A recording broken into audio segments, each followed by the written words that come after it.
fuerza. Venezuela amanece en unidad, porque la fuerza es la unión. La fuerza es la unión, la fuerza es la unión, te digo.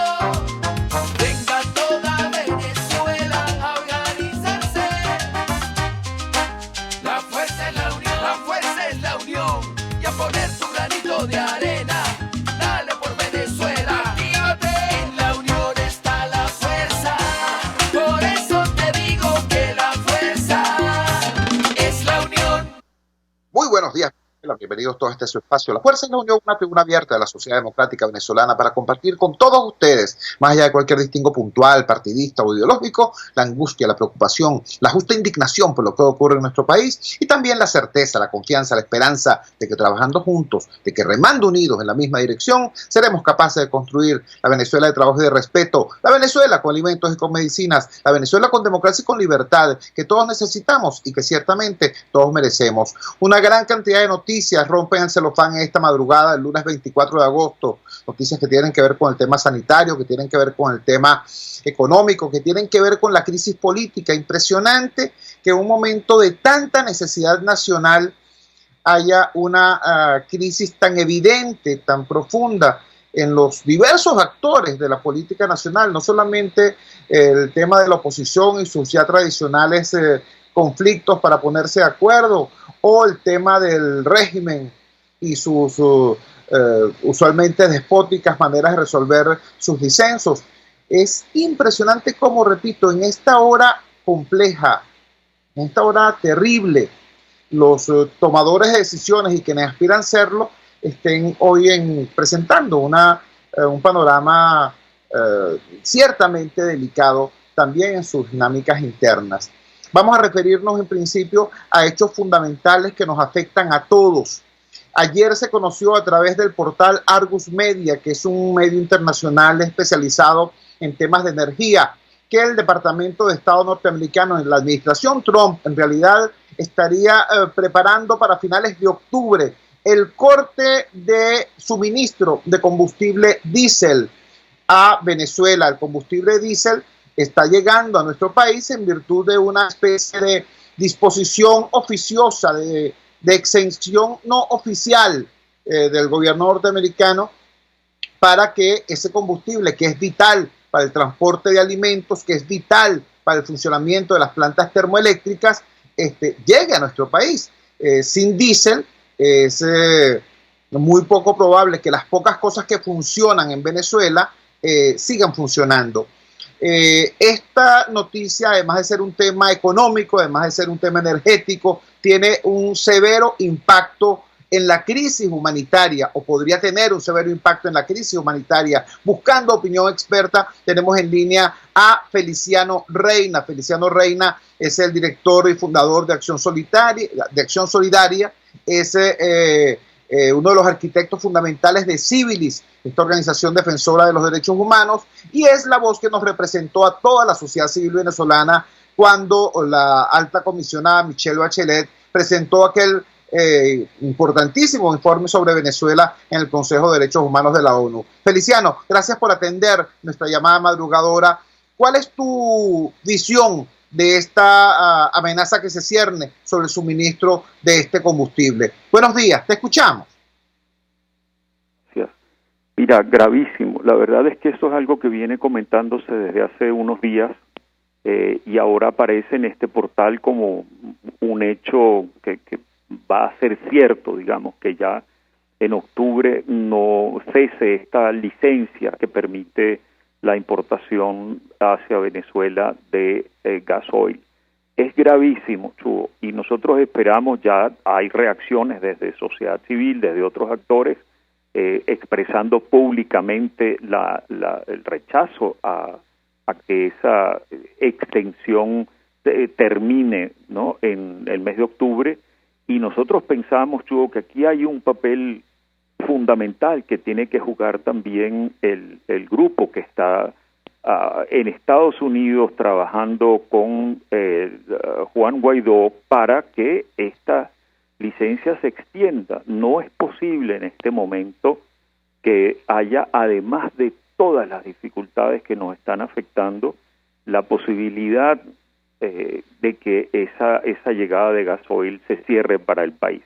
Y así como recientemente se pudo actuar este grupo, digamos, que están en el ámbito político de la oposición, pudo actuar para lograr que se abriera el financiamiento a este programa para ayudar al personal de salud, y eso implicó justamente que hubiera por parte del Tesoro de los Estados Unidos una autorización para que esos fondos, no solamente para ese programa, también para los fondos que llegaron por medio de la Organización Panamericana de la Salud, en este acuerdo entre la Asamblea Nacional con el Ministerio de Salud y la Organización Panamericana de la Salud, sino justamente si pudieron lograr eso, podrían perfectamente con el Departamento del Tesoro entonces también actuar, y hay todavía tiempo para hacerlo, para que se extienda esa licencia hasta el año que viene por ahora, y ya después se verá.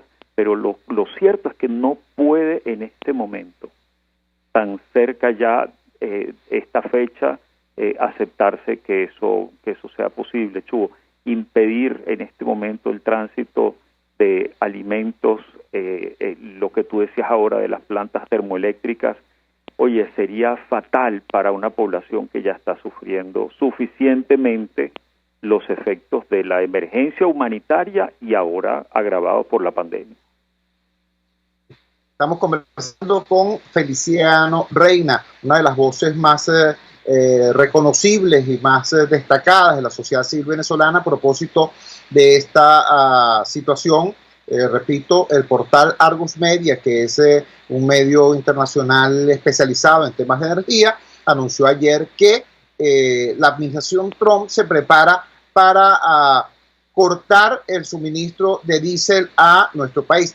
Vamos a estar claros, o sea, todo el mundo sabe que si el país con las reservas petroleras más importantes del planeta necesita desesperadamente importar gasolina y diésel, es porque el gobierno venezolano durante 20 años destruyó nuestra industria petrolera. Eso no está en discusión. No está en discusión quién es el culpable de que eso ocurra así. Lo que se está destacando es que las víctimas de que no entre más combustible diésel a nuestro país serían, los más débiles desde el punto de vista económico, desde el punto de vista social. Yo estoy seguro que el señor Maduro o que los altos integrantes de la cúpula del régimen no se van a ver sin luz ni se van a ver sin acceso a alimentos porque no haya diésel en el país, pero usted que me está escuchando muy probablemente sí sufra esos rigores.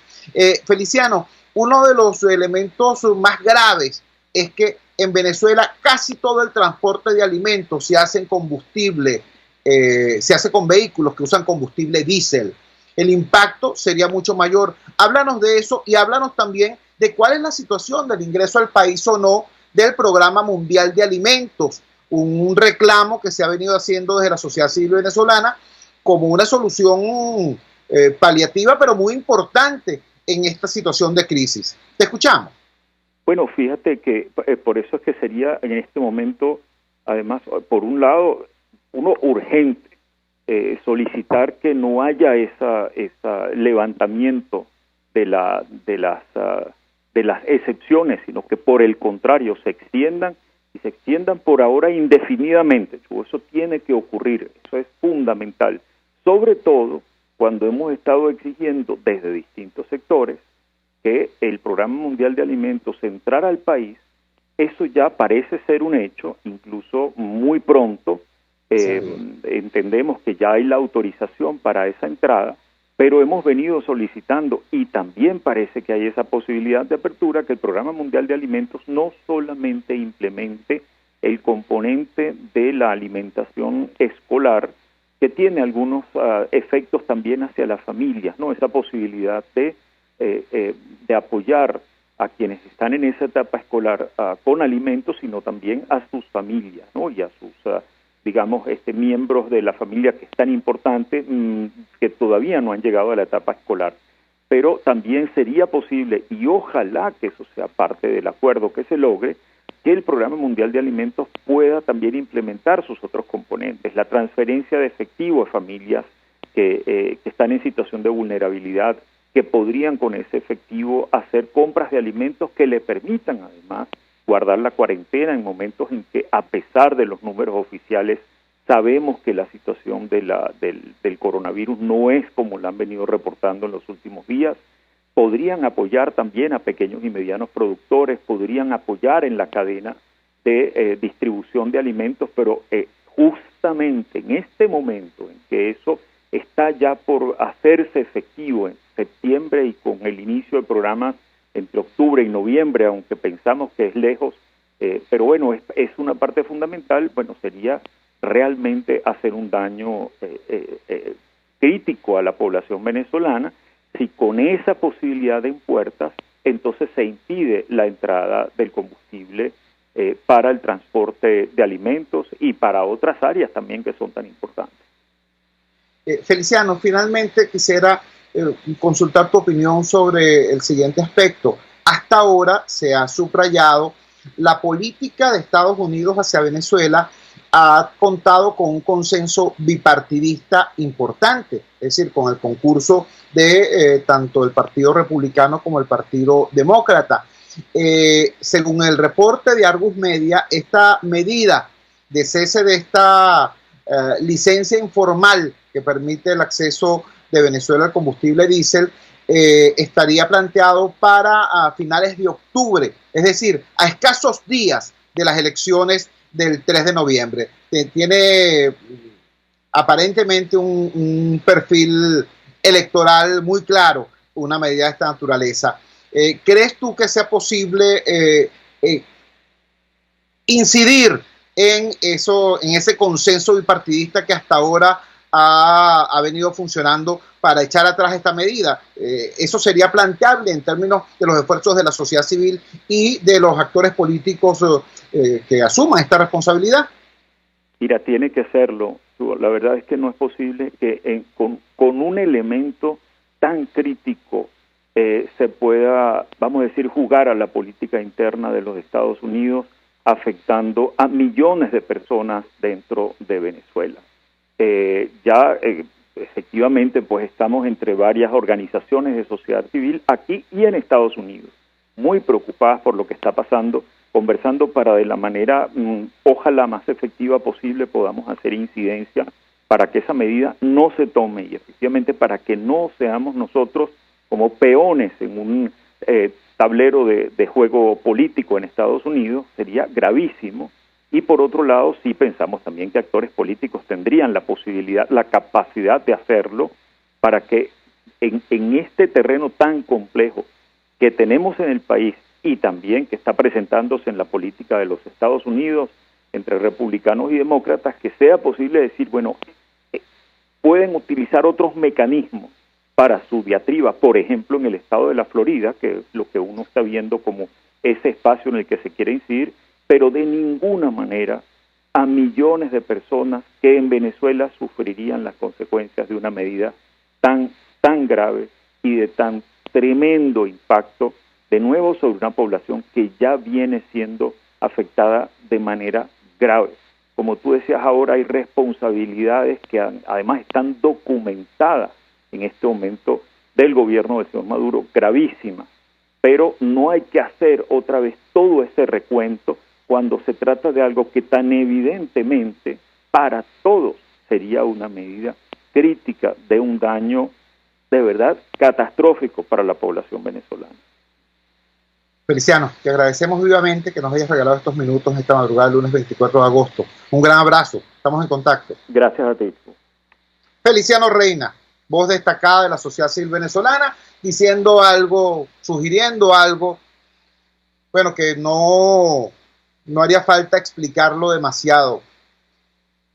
Conseguir votos en la Florida no debe valer vidas humanas en Venezuela. ¿Está claro? Vamos a la siguiente pausa comercial y ya regresamos con muchísimo más de La Fuerza. La fuerza es la unión. Usted escucha Unidad, la fuerza es la unión, con Chuo Torrealba por RCR 750 AM. Sintonícenos a través de Periscope, @RCR750, la radio que se ve. Los temas de actualidad más relevantes son expuestos a la luz de La Linterna. Diego Bautista Urbaneja le invita a formar parte de este ameno espacio de charla y análisis con una buena taza de café y al son de buena música. La Linterna, de lunes a viernes, a partir de las 2 de la tarde, por RCR 750 AM.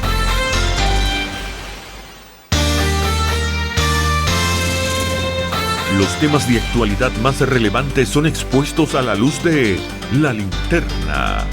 Diego Bautista Urbaneja le invita a formar parte de este ameno espacio de charla y análisis con una buena taza de café y al son de buena música. La Linterna, de lunes a viernes, a partir de las 2 de la tarde, por RCR 750 AM. En la crisis se encuentran las oportunidades. Aquí en Sin Estrés se las mostramos con invitados especiales que nos regalan sus experiencias por una Venezuela mejor. Cada tarde, de lunes a viernes a las 3, desde el emprendimiento, la educación, la salud y el entretenimiento. Por nuestra calidad de vida se nos hace necesario tomar un respiro del agobio diario, dedicar unos minutos a la salud mental y emocional para vivir sin estrés. Sin Estrés, de lunes a viernes a las 3 de la tarde, por RCR 750, la radio que se ve. Moisés Naim en Efecto Naim. Hola, soy Moisés Naim desde Washington. Conéctese a rcr.tv.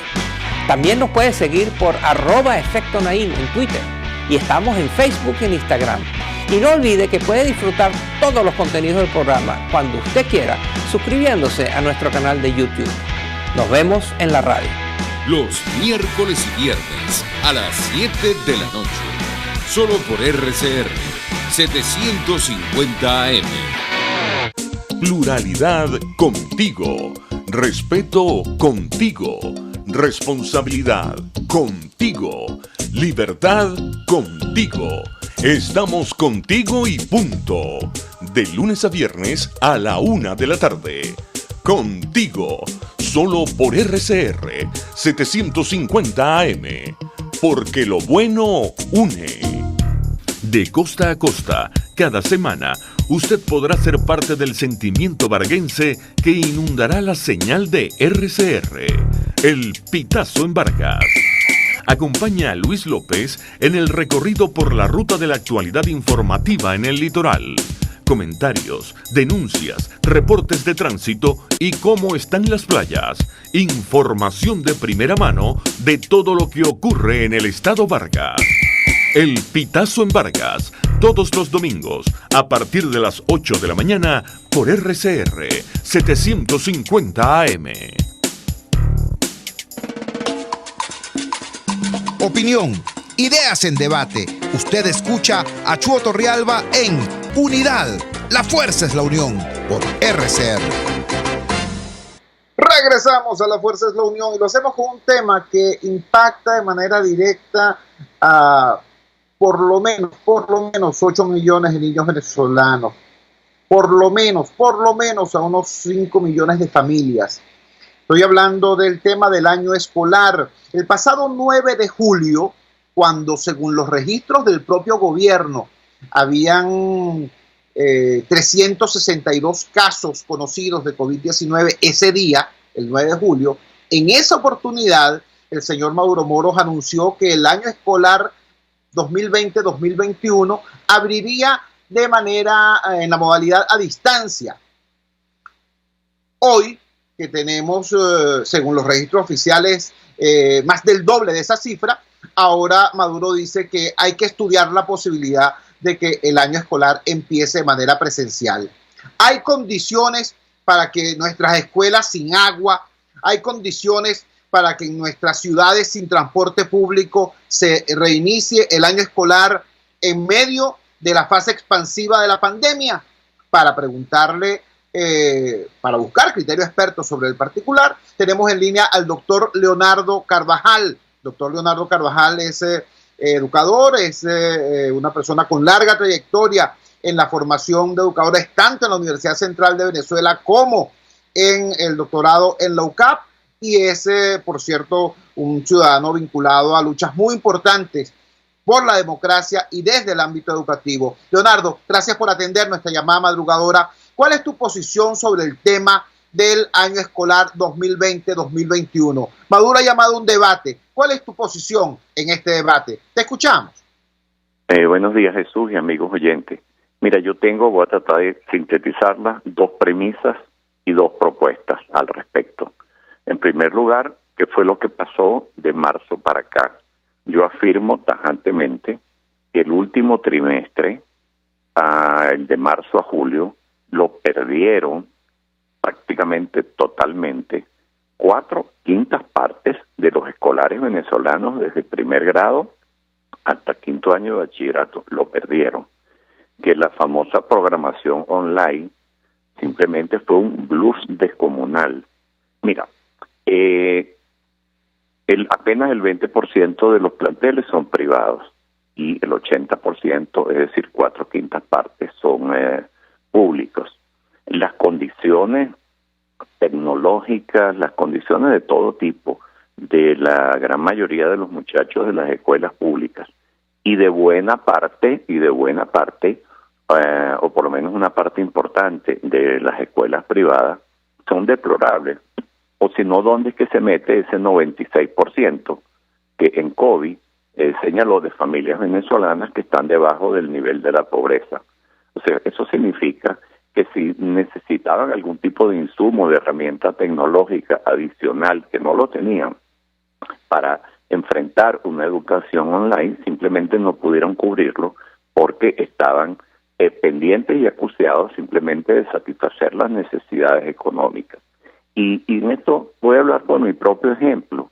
En la Universidad Católica retrasamos el semestre, que iba a empezar, por cierto, en marzo, lo retrasamos a abril y lo acabamos de terminar la semana pasada, el 21 de agosto.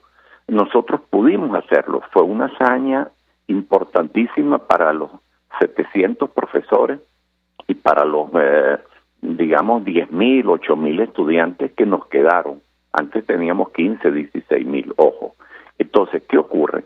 Yo tenía un curso de 12 estudiantes, de muchachos obviamente de clase media alta o de clase media baja, digamos, pero de clase media, que pudieron llegar a la Universidad Católica. De esos 12 estudiantes yo programé una clase que era simplemente audios que yo mandaba por un chat que establecimos. Se podía hacer porque, bueno, al final es una clase de 1h30, una a la semana, y son 12 adultos, jóvenes adultos, pero adultos, con entrenamiento escolar. Y luego los viernes, por plataforma Zoom, una reunión de trabajo donde contestaba las preguntas sobre esas clases y sobre las lecturas que le mandé. ¿Sabes qué pasaba en la reunión de los viernes? Que de los 12 se me podían conectar 6 o 7. Que entraba, y de esos 6 o 7 algunos entraban y a los 10 minutos simplemente perdían la conexión. ¿Qué pudo pasar incluso en planteles privados que hacían eso con 30 muchachitos, 36 muchachitos intentando conectarse? Mira, eso en gran medida fue un bluff. Segunda premisa, yo rechazo las clases presenciales que Maduro plantea, que tú señalaste al comienzo, desde octubre. Por Dios, por 3 razones. Puede haber más, pero voy a señalar solo 3. Porque estamos justamente y lamentablemente en la prevista, desde el punto de vista de los científicos, alza vertiginosa de los contagios del COVID. No sé si son 1.000 o 3.000 o 600, como acaban de decir. Sé lo que significa, todos sabemos lo que significa y todos sabemos la gente que se enferma y se nos muere. Ahora es un fenómeno masivo. Entonces, ¿cómo en ese contexto usted va a atreverse a llevar a los muchachos a clase? A clase donde en unas escuelas que carecen de los servicios sanitarios básicos, eso sí tiene una palabra fundamental: agua. O sea, escuelas sin agua. Una escuela que albergue niños por 6 horas necesita que esos niños se laven las manos 2, 3 veces con jabón. ¿Jabón cuál? Agua cuál.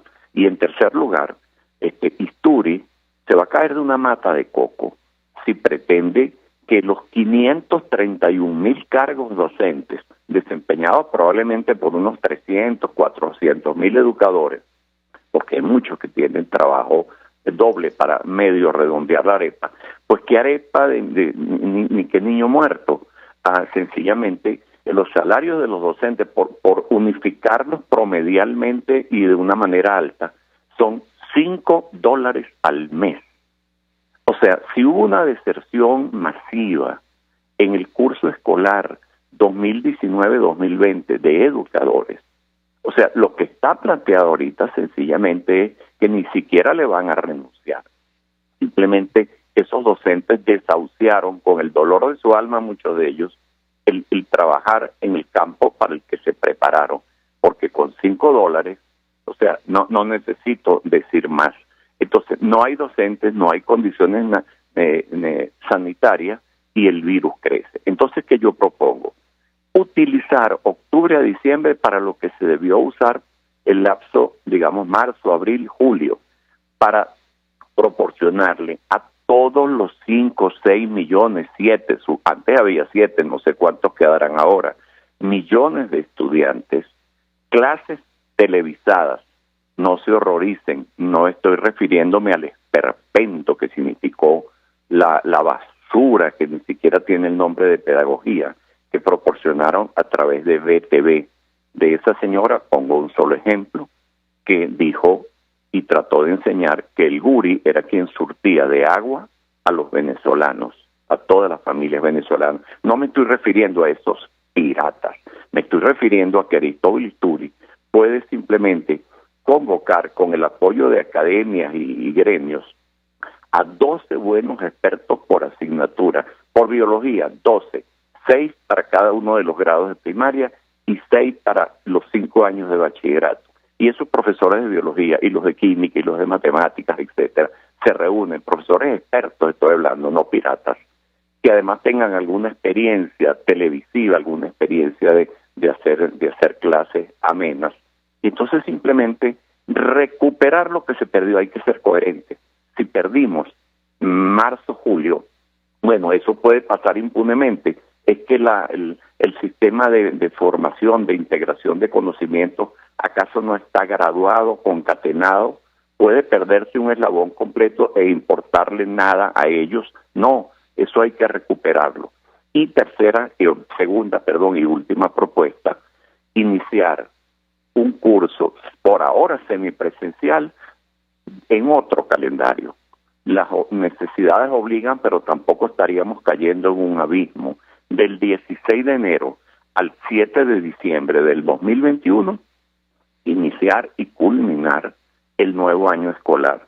Ese año escolar que, por cierto, o ese calendario, que en el año 2003 o 2004, siendo Aristóbulo ministro, él propuso ese cambio de calendario escolar, y eso tiene ventajas. Lo que pasa es que cuando él lo propuso sin explicarlo, y lo propuso de la noche a la mañana, y así no se podía hacer. Pero ahora lo podemos preparar. Ese calendario escolar tendría 2 semanas de vacaciones en Semana Santa y la semana siguiente, 3 semanas en agosto y 4 semanas en diciembre, de diciembre a enero. Tendría para los escolares 9 semanas y para los educadores tendría 8. Se respetaría para los educadores su derecho laboral, y para los escolares se le añadirían, óigase bien, semanas de escolaridad, porque pues, si usted le resta 9 semanas a 52 que tiene un año, le quedaría en ese nuevo calendario mucho más adaptado a las realidades nuestras y al presupuesto del año fiscal, le quedarían 52 menos 9, 43. Y lo multiplica por 5 días de la semana y le da 215 días escolares. Entonces sería incluso más de los 200 que tenemos. Esa es mi propuesta. Leonardo, me parece extremadamente importante, me parece que es una voz que tiene que ser escuchada. Y bueno, señor Maduro, usted llamó a un debate ciudadano. Aquí tiene un planteamiento, y es un planteamiento serio. Es un planteamiento de alguien que tiene solvencia académica, experiencia profesional y amor por Venezuela. Muchísimas gracias, Leonardo. Muy buenos días. Buenos días, Jesús, y gracias. Leonardo Carvajal, doctor en educación, proponiendo entonces que este periodo de octubre a diciembre del año 2020 se ha dedicado a repaso, a recuperación de los conocimientos que debieron ser adquiridos en este fallido año escolar que acaba de concluir, y que el año escolar 2020-2021 en realidad se transforme en un nuevo calendario escolar en el año 2021, de enero a diciembre del año 2021. Este, por cierto, es una vieja aspiración de muchos planificadores educativos venezolanos que dicen: no tiene sentido que nosotros tengamos un año escolar en Venezuela en los vacaciones de verano, porque en Venezuela no hay verano, en Venezuela hay solamente 2 estaciones, lluvia y sequía.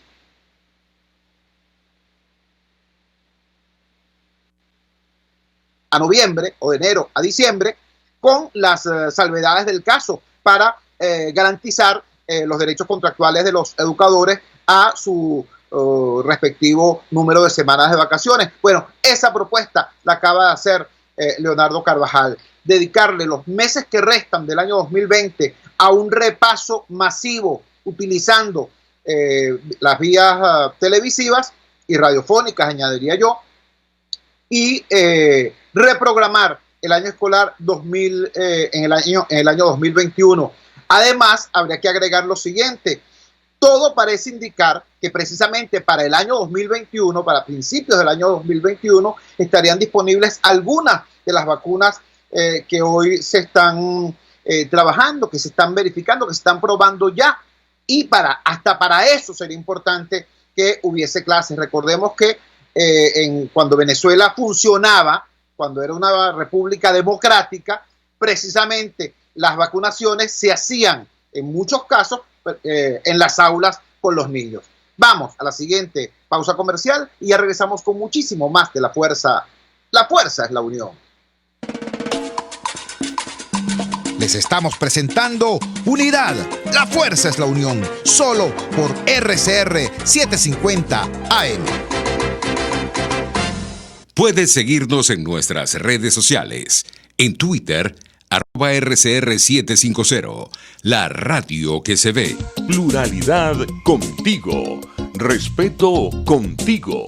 Responsabilidad contigo. Libertad contigo. Estamos contigo y punto. De lunes a viernes a la 1 de la tarde. Contigo. Solo por RCR 750 AM. Porque lo bueno une. En la crisis se encuentran las oportunidades. Aquí en Sin Estrés se las mostramos con invitados especiales que nos regalan sus experiencias por una Venezuela mejor. Cada tarde, de lunes a viernes a las 3, desde el emprendimiento, la educación, la salud y el entretenimiento. Por nuestra calidad de vida se nos hace necesario tomar un respiro del agobio diario, dedicar unos minutos a la salud mental y emocional para vivir sin estrés. Sin Estrés, de lunes a viernes a las 3 de la tarde, por RCR 750, la radio que se ve. Ellos sí que no saben nada. Y así nos va. El espacio donde se tocan los temas más candentes de interés político y nacional. Y así nos va. En este programa, la picardía y el humor inteligente son los protagonistas. Pura cabilla. Lara y Hernández descosen y revelan los secretos más oscuros del acontecer político. Y así nos va. De lunes a viernes a las 4 de la tarde. Por RCR 750 AM. Les estamos presentando Unidad. La fuerza es la unión. Solo por RCR 750 AM. Regresamos a La Fuerza es la Unión con un tema que es demasiado importante. Cuando la sociedad venezolana se reclama sobre la credibilidad, la confiabilidad de los números sobre el COVID-19, sobre la cantidad de contagios, sobre la cantidad de víctimas, no es el asunto, no es curiosidad morbosa. El asunto es sentido común. Tú no puedes combatir un flagelo si no sabes realmente cuál es su tamaño, cuál es su dimensión, cuál es su intensidad y dónde, en qué región, en qué parte, en qué grupo etario está atacando. Ese es el tema. Si en un sistema, si entra basura, sale basura. En la lucha contra el COVID-19, si entra información falsa, salen estrategias equivocadas. Por eso la preocupación de importantes sectores del país por la siguiente realidad. El pasado miércoles 19 de agosto, el régimen admitió la existencia de 1.125 casos comunitarios de COVID-19. Pasamos a 546 casos, a menos de la mitad de casos comunitarios admitidos por el régimen para el domingo 23. En 5 días, pues, una reducción en las cifras. Ahora, la pregunta es, ¿esa reducción es también en la realidad? ¿De qué estamos hablando? ¿Estamos hablando de mejoría o estamos hablando de maquillaje? La pregunta se la hacemos a alguien que conoce profundamente este tema y que puede nutrirnos no con propaganda, sino con información de calidad para evitar aquello también de la infodemia. Me refiero al doctor Julio Castro, médico infectólogo venezolano e importante referente en esta materia en nuestro país y en la región. Julio, gracias por atender nuestra llamada madrugadora. ¿Qué está ocurriendo con las cifras a propósito de la pandemia? Te escuchamos. Buenos días, Chubo. Saludos a tu gente que te oye temprano. Mira, en general, ya lo hemos dicho en tu programa otras veces, estar en el medio de una epidemia es como que tú estés en un barco y necesitas 3 o 4 instrumentos de navegación, por no poner un avión, porque al final es lo mismo. Tienes un altímetro, tienes una brújula, tienes un GPS, tienes sextante, unos mejores y otros peores. Lamentablemente, en Venezuela, por falta, lo que tú comentaste, falta de transparencia del Ministerio de Salud, solamente se ha hablado del número de casos positivos de PCR, ¿okay? Y cuando comparas esta semana, nosotros lo miramos por semanas epidemiológicas para evitar tener brincos que no sean explicables. Cuando terminas por semanas epidemiológicas, tú encuentras que esta semana terminó menor que la semana anterior, ¿okay? Pero mayor que la semana de hace 2 semanas. O sea, hubo una bajada aproximadamente del 30% en casos totales, ¿okay? Sobre la semana anterior, que refleja lo que tú dices. Entonces, bueno, uno tiene que plantearse como científico opciones de eso. Pues, ¿cuáles son las opciones? Opción 1, y voy a explicar por qué sería para mí. La primera, tienes problemas para hacer los PCR, ¿okay? Tienes un problema logístico, eso puede pasar. Eso le puede pasar a cualquiera. De hecho, ha pasado en muchas partes del mundo. Y al hacer menos PCR vas a tener menos resultados. Pues eso es un elemento fácil de entender. Creo que yo publiqué en Twitter hace un par de días la relación entre las pruebas de PCR y el número de casos. Colombia, en este momento, Colombia está haciendo 53.000 PCR al día. 110 laboratorios están haciendo PCR en Colombia. En Venezuela son 2 laboratorios y en teoría 3.000 PCR al día. Ya ves la primera comparación. Entonces, nunca se ha dicho que sería un segundo instrumento de medición. ¿Cuál es el porcentaje de PCR positivo? Para eso tienen que saber cuántos son positivos, que son los que dicen, y cuánto es el denominador, que cuántos hicieron.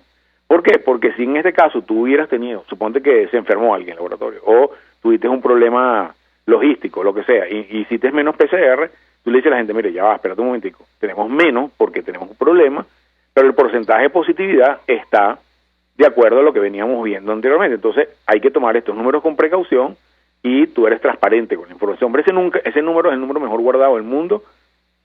Nunca ningún vocero ha dicho cuántos PCR se han hecho por día. Han hablado de millones, todo el mundo sabe que no es verdad. Ese es un elemento. El segundo elemento, que es que quienes vemos pacientes todos los días, todos los médicos a nivel nacional, sabemos 2 cosas fundamentales. Uno, que el volumen de afluencia de casos no ha bajado. ¿Okay? Y hay que decirlo claramente. No ha bajado. Lo vamos a expresar en varias comunicaciones en esta próxima semana, con lo que medimos a nivel de todos los hospitales. Y lo segundo, que es un elemento importantísimo, el retraso de las pruebas de PCR cada vez es mayor. Yo veo pacientes todos los días y mando ese PCR en el ministerio de los pacientes que vemos en el hospital y en la clínica, y ahora se están tardando casi 15 días. Entonces, con esos números, tú dices, lo primero que tienes que pensarte, digamos, técnicamente es, ok, ¿cuál es el problema que tengo aquí? Alternativa o segunda opción, diríamos, porque no hay 2 alternativas sino una, segunda opción, que los casos están bajando, ¿ok? Porque las políticas en general hicieron que eso bajara. Pero la verdad, cuando ves otros indicadores de afluencia a las emergencias, afluencia a las unidades de terapia intensiva, porcentaje de ventiladores ocupados, que nosotros lo medimos día por día en los 40 hospitales más importantes del país, la verdad, eso no está bajando. Entonces, tienes un conflicto con los números y tienes que explicarlo. porque si no te pasa esto de transparencia. A mí me parecería criminal, cuando digo criminal, es criminal internacional, que estén a propósito haciendo menos casos, ¿ok? O sea, o diciendo que tenías 800 casos y pones 600. A mí eso me cuesta pensarlo, porque en el Instituto Nacional de Higiene, lo mismo que en el IBIC, hay gente súper responsable, que tienen ahí toda la vida, y creo que no se prestarían para eso, ¿ok? Por lo tanto, yo me voy por las otras alternativas. Como primera te repito que hay un problema, digamos, logístico ahí en el resultado del PCR, y eso explica la bajada de los números, porque la enfermedad, al igual que la epidemiología, tiene un comportamiento natural. Si tú tienes una infección muy severa y te llegas con 40.000 glóbulos blancos, que tienes una septicemia, y tú al día te pones un antibiótico y al día siguiente tienes 8.000, tú dices, epa, o sea, mejoraste, sí es verdad, pero eso es real. Tú sabes que los antibióticos necesitan 2-3 días para hacer efecto, entonces tú vuelves a pedir y al día siguiente te encuentras que tienes 25.000. ¿Qué pasa? El de 8.000 no era verdad. El de 8.000 era un error, y los errores en investigación o en biología pues, ocurren todos los días. Entonces, creo que hay que tomar eso con ese contexto, como varias opciones, y bueno, el principal problema que termina teniendo los voceros es el tema de la transparencia. Pues eso no es nuevo. Cuando Zika se dijo que era una epidemia que traía la oposición, cuando chikungunya lo mismo, los casos de sarampión fueron notificados 2 meses después de que empezó la epidemia a los organismos internacionales. Bueno, y ahí para abajo podemos decir, tú sabes, una ristra de cosas que tienen que ver con epidemiología y denuncia de casos que no se han hecho, no hay boletín epidemiológico, etcétera, etcétera, etcétera. Ahí es un etcétera larguísimo. Entonces, eso es lo que yo creo que está pasando, la verdad. Oye, importante porque nos ubica, pues, y nos permite digerir esas fluctuaciones extrañas en estas cuentas que nunca han sido demasiado confiables. Otra pregunta que nos interesaba formularte tiene que ver con las noticias sobre la aplicación en Venezuela de la vacuna rusa, de la llamada Sputnik. Preocupa porque a nivel mundial se conoce que esta vacuna rusa prácticamente intentó saltarse la tercera fase de verificación. Entiendo que la primera fase de verificación de una vacuna tiene que ver con su prueba en animales, la segunda fase tiene que ver con la prueba en grupos humanos pequeños, y la tercera fase tiene que ver con grupos humanos más extendidos. Esa tercera fase, por razones de política y propaganda, pues por querer ser los primeros en patentar una vacuna, al parecer se la habían saltado. Entonces, por supuesto, hay alguna preocupación sobre el uso en Venezuela de una vacuna no suficientemente probada. Dinos tú, con el conocimiento de causa que tienes, con el conocimiento profesional y científico que tienes, ¿qué podemos pensar nosotros sobre esas informaciones a propósito de la disponibilidad en Venezuela de la vacuna rusa? Te escuchamos. Fíjate, Chugo, yo creo que casi que te puedo apostar, por un poco como conozco cómo funciona la ciencia en el mundo, que va a ser imposible que los rusos se brinquen la talanquera con el estudio de fase 3, ¿ok? Eso sería algo, digamos, crimen de lesa humanidad, ¿ok? Eso son normas éticas que tenemos 80 años adelantando, no las vamos a echar un plumazo, eso no va a pasar, por varias razones. Tú puedes ser que te la brinques, pero al final, sin la aprobación del mundo científico, no vas para el baile, ¿ok? Eso no tiene sentido. Entonces, yo creo que ellos van a hacer su fase 3, ¿ok? Yo creo que es lo que va a terminar pasando. Van a hacer su fase 3 de aquí a diciembre. Van a meter países de los del ala rusa en ese contexto, lo cual yo no tengo problema con eso, porque pacientes son pacientes. Pero lo que sí quiero que tenga claro la gente, que es lo que a mí me importa, los ciudadanos, es que en Venezuela va a haber 300 pacientes vacunados, por ponerte un número. A lo mejor son 200, a lo mejor son 500. Esos 300 pacientes, como es la investigación científica, 150 van a recibir la vacuna y 150 no van a recibir la vacuna. Van a recibir un placebo. Y después tú vas a ver si la vacuna tuvo efectividad, porque es la forma como se prueban las vacunas. Entonces, imagínate el impacto que tiene en términos de la transmisión del virus, que 300 venezolanos, de los cuales en realidad 150 van a recibir la vacuna, y además la persona que recibe la vacuna no sabe quién la recibió y quién no la recibió, porque eso es parte de la investigación. Entonces, yo creo que eso es no sé qué nombre ponerle que suene medio científico, eso sería una cosa muy, es como ridícula. Tú estás tratando de venderle a la gente unos espejitos que no son. Después que pase la fase 3 es otra historia, ahí veremos cuáles quedan paradas de las vacunas y cuáles no quedan paradas, porque en investigación tú no puedes presuponer las cosas, tú tienes que demostrarlas. En ciencia no vale, a mí me parece que esto va a funcionar, no, hay muchas cosas que parece que funcionan y no funcionan. Ya tenemos una experiencia larga de eso, y te voy a echar un pequeño historia. Cuando se probó la vacuna de la viruela en el mundo, quizás el experimento más grande que ha habido en la humanidad en términos de vacuna, eso ha sido por los años 60, por ahí, esto yo lo leí pues como historia. Cuando van a abrir los códigos, eso se van a abrir los códigos de quién recibió vacuna y quién no, en un experimento mundial para la vacuna de la viruela, llegaron en el mundo entero, algo así, deben haber vacunado quizás unas 200.000 personas en total, algo así como por 20 vacunados extra fue que llegaron al número necesario para decir que la vacuna era buena. Imagínate lo que eso significa hoy en día, que es una vacuna probablemente de uso masivo. Entonces yo creo que al final nos están vendiendo espejitos.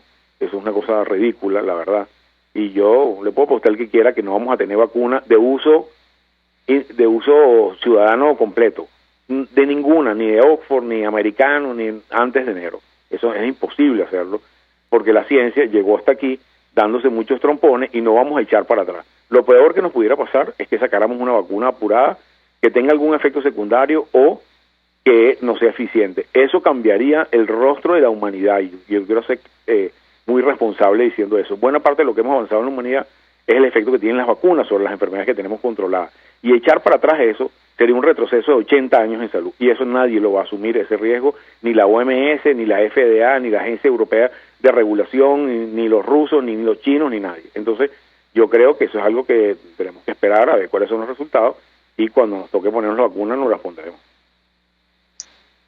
Julio, agradecido inmensamente por con tanta claridad, además, un tema tan complejo desde el punto de vista científico, lo hayas podido exponer en forma tan didáctica, tan pedagógica, tan clara. Un gran abrazo y buenos días. Gracias, Chu, un abrazo para ti. Julio Castro, médico infectólogo venezolano, por cierto, asesor de la Asamblea Nacional en todo lo relativo al COVID-19, explicándonos, por un lado, las razones probables de la fluctuación extraña en las siempre poco confiables estadísticas oficiales sobre el tema del COVID-19.